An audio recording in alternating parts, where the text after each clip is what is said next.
Wabamun Lake. Wabamun Lake, sometimes spelled Wabumun, is one of the most heavily used lakes in Alberta, Canada. It lies 65 kilometers 40 miles west of Edmonton, Alberta. It is 19.2 kilometers 11.9 miles long and 6.6 kilometers 4.1 miles narrow, covers 82 square kilometers 32 sq mi, and is 11 meters 36 ft deep at its deepest, with somewhat clear water. Its name derives from the Cree word for mirror, łapamon. Wabamun was reputedly the best whitefish lake in the Edmonton area and is well known for its large northern pike. A large variety of migrating, breeding, and moulting wildfowl visit the lake. Beaver and muskrat use the lake, while the surrounding upland supports coyotes, porcupine, moose, and white-tailed deer. There are also reported sightings of cougars and wolves and bears.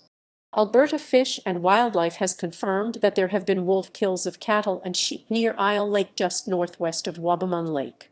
There are natural beaches along much of the shoreline, but emergent vegetation restricts their use. The most popular beaches for swimming are the artificially made one at the provincial park in Moonlight Bay and the natural one at Seba Beach.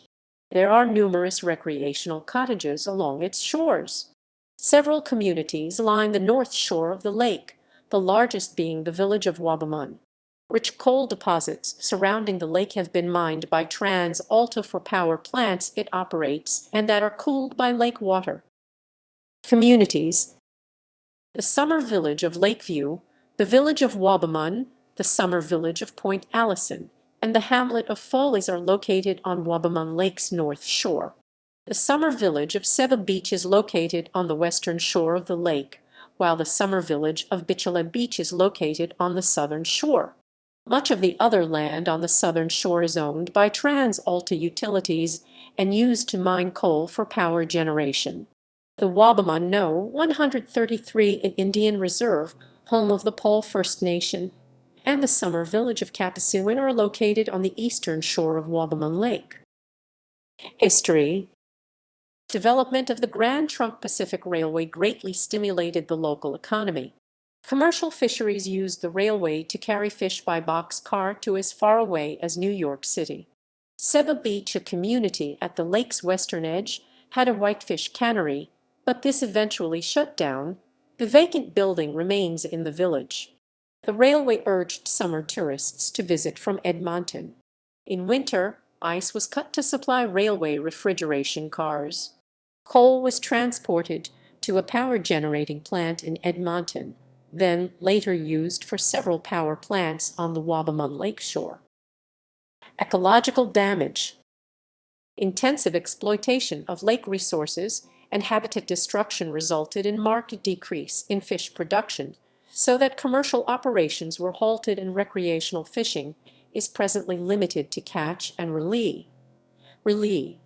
Years of construction activity on the lake's limited watershed resulted in lowered water levels. Heavy metals, aluminium, chromium, arsenic, and copper dissolved in the water as a result of coal burning were deemed to be at acceptable levels, but metals in sediment and mercury in larger pike were found to be excessive. TransAlta responded with measures to reduce metal and thermal pollution, and the Wabumun power plant was decommissioned and torn down.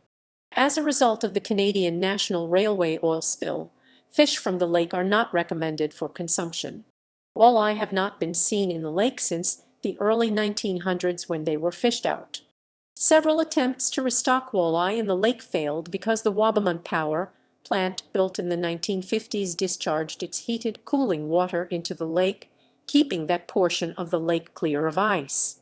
Walleye would spawn in the warm water weeks prior to their normal spawning time, and the hatchlings did not survive when they could not find enough food in the still cold portions of the lake. After closure of the Wabumun power plant in 2010, Alberta Fish and Wildlife attempted another stocking of walleye, and this one appears to have been successful. Walleye are reproducing, and so are their young. TransAlta no longer uses the lake for any of its operations. Oil spill. At 5:40 a.m. on August 3, 2005, 43 cars of a Canadian National CN freight train derailed near the Whitewood Sands subdivision, spilling up to 1.3 million litres, 286,000 imp gallons or 343,000 US gallons of heavy bunker C fuel oil.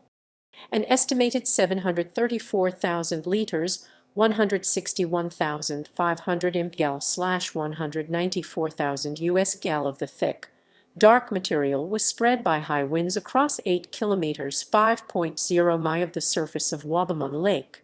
Volunteers soon began placing booms and absorbent material to protect the shoreline and brought 230 oil slick birds and other wildlife to the Wabamun area for rescue. 100 Wabamun Lake residents took part in a 5-hour blockade of the CN tracks in protest against what they felt was insufficient action by the railway in cleaning up the spill.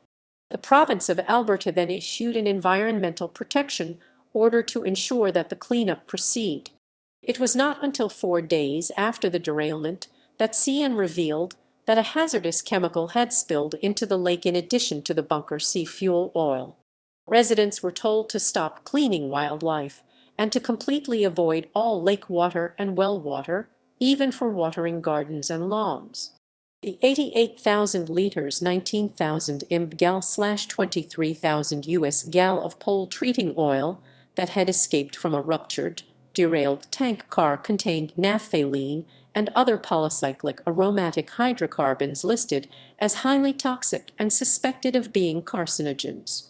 Further outrage and condemnation have come against CN for not informing the community earlier of the hazard before many people, including children, were avoidably exposed. The provincial government is weighing demands that it institute criminal charges against CN officers for the delay. CN released a statement on October 18, 2005. In the spring of 2006, after the ice melted off the lake, additional cleanup operations had to begin as tar balls began to surface. On May 25, 2009, CN pleaded guilty to 3 charges related to the oil spill. The company, along with federal and provincial prosecutors, made a joint submission for fines totaling $1.04 million. As of 2016, the lake has returned to near its pre-oil spill condition. Water quality is good, and the Alberta Health has lifted its ban on eating fish. However, Alberta Environment and Parks still maintains a zero-catch limit on all species of fish, presumably to protect the growing walleye population and the recovering lake whitefish stocks. Unauthorized development.